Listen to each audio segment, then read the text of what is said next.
क्या मुर्शिद गुलाम हुसैन जिंदाबाद लबैक या रसूल अल्लाह सल्लल्लाहु अलैहि वसल्लम। या मौला सुभान अल्लाह अञा न मानीदा होता या मौला हुसैन साहब अञा न मानीदा होता बाद हुसैन शाह हक मुर्शिद गुलाम हुसैन जिंदाबाद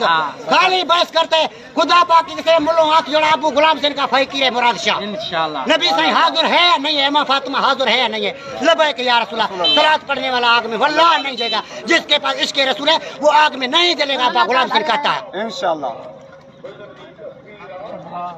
वाह करम बताए बता जो कदमा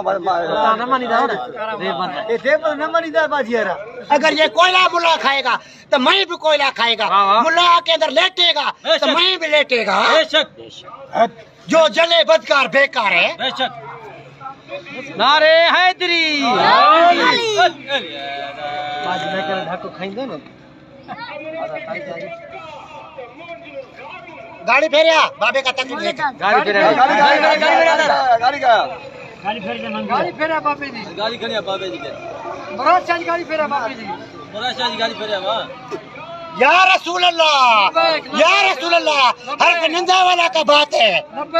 लबैक या रसूल अल्लाह लबैक या रसूल अल्लाह सारा देवबंद मेरा भाई है इंशाल्लाह बहस खत्म हुआ अगर वो जो मुल्ला बहस करेगा उसका ये घाट में देगा सही है अबे का बाला चरना मानीदा साईं ता बा गई दिस